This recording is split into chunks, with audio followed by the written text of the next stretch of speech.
À la base, Dieu il nous a créés en tant qu'êtres humains pour être en interaction constante avec lui. Mais la relation parfaite qui existait entre lui et nous, elle a été brisée par notre orgueil. On a pensé qu'on s'en sortirait très bien sans Dieu et qu'on serait capable de décider tout seul ce qui est bon ou mauvais pour nous. Et on a remis en question le fait que ce que Dieu voulait pour nous, c'est le meilleur. Et en fait, c'est comme si on avait un beau tapis blanc tout neuf et qu'on avait fait une énorme tache dessus. Et Dieu, comme il est pur, il ne peut pas supporter d'avoir un tapis taché chez lui. Et peut-être vous avez déjà laissé tomber un verre de vin sur votre beau tapis et vous avez essayé de le nettoyer et ça a marché. Mais le problème de la tache dont je parle, c'est qu'on peut essayer de la nettoyer ou de la cacher, mais qu'elle reste toujours. Parce que d'une part, on est incapable de vivre par nous-mêmes sans faire des mauvaises actions, et de l'autre côté, comme on a laissé tomber Dieu, on essaie de le remplacer par plein d'autres choses. Ça peut être juste réussir nos études pour avoir un bon job et puis aussi avoir plein d'abonnés sur les réseaux sociaux et être célèbre et avoir un bon couple ou je sais pas. Mais en fait, toutes ces choses, on n'est jamais satisfait parce qu'au fond de nous, c'est pas ce qu'on a besoin. Parce que la seule chose qui peut combler le vide que la relation perdue avec Dieu a provoqué, c'est de retrouver le contact avec lui. Et puis, si on reprend l'image du tapis, la seule solution, le seul détergent qui peut enlever cette tache, c'est le pardon de Dieu accordé par Jésus-Christ.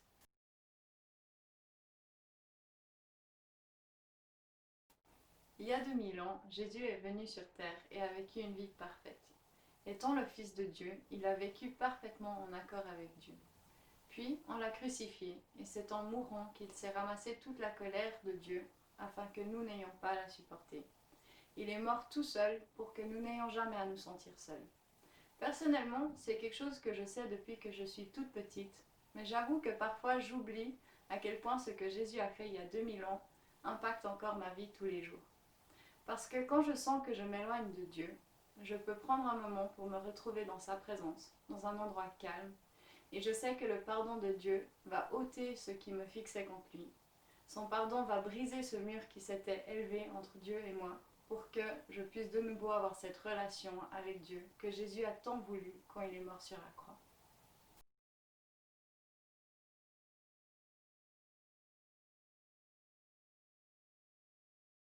Pour moi, le pardon, c'est un défi. C'est ce que Dieu il a totalement fait pour moi sans que j'aie rien du tout demandé. Et c'est ce que j'ai envie de faire avec les autres tout autour de moi sans condition. Dit comme ça pourrait paraître être une contrainte, mais en fait, c'est ce qui me permet de jouir d'une relation de paix, de confiance, d'amour avec Dieu. Et je pense que vous serez d'accord avec moi, ce serait cool d'avoir cette relation avec plein d'autres personnes autour de nous. Et là, ça commence à devenir quelque chose d'un petit peu plus palpable, un petit peu plus rentable. Mais par contre, ça va demander énormément de travail sur nous-mêmes, ça va demander de mettre de côté de temps en temps notre ego, ce que l'on mérite. Quand il y a une injustice qui a été commise envers nous, on abandonne la punition parfois.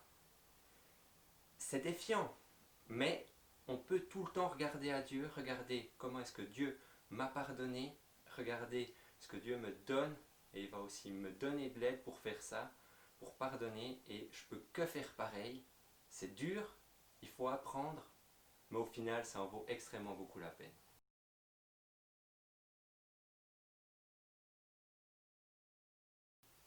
J'ai la chance de jamais avoir vécu de situation où une personne m'a fait quelque chose de grave. J'ai jamais vécu de grandes trahisons, de tromperies ou d'autres exemples encore. Mais en fait, je crois vraiment que le pardon, il intervient aussi quotidiennement. Quand un ami ou une personne de ta famille te blesse, par exemple. Et c'est marrant que ce soit moi qui parle de ça parce qu'à la base, je suis une personne qui peut être très rancunière. C'est vraiment un défi pour moi de pardonner. Mais ce que j'ai remarqué, c'est que ça fait vraiment une grande différence dans ma vie quand je demande l'aide de Dieu pour m'aider à pardonner. Je dis ça parce que je crois qu'il est tout-puissant et qu'il peut donc m'aider à pardonner, mais aussi parce qu'il s'intéresse à moi et qu'il veut donc m'aider à pardonner. Si j'ai envie de pardonner, c'est parce que comme ça a déjà été dit, je sais à quel point Dieu a dû beaucoup plus me pardonner. Mais c'est aussi parce que ça me permet d'être libérée de ce que les autres m'ont fait. Le pardon me permet de ne pas être pour toujours la victime des torts que l'on a pu me faire. Au contraire de la rancune, ce pardon me vient de ma foi et de mon assurance que Dieu est parfaitement juste.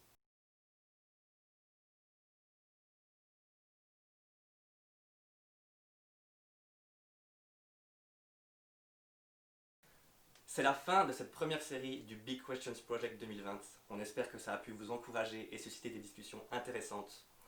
N'hésitez pas à partager ces vidéos si elles vous ont plu. N'hésitez pas non plus à nous écrire sur le compte Instagram si vous souhaitez, si vous avez des questions, si vous avez des réactions à ce qui a été dit. On est là pour vous, même en temps de pandémie. Vous pouvez également nous retrouver sur notre site internet qui est dans la description des pages Instagram et YouTube. Restez connectés et on vous donne rendez-vous l'année prochaine pour la suite du Big Questions Project.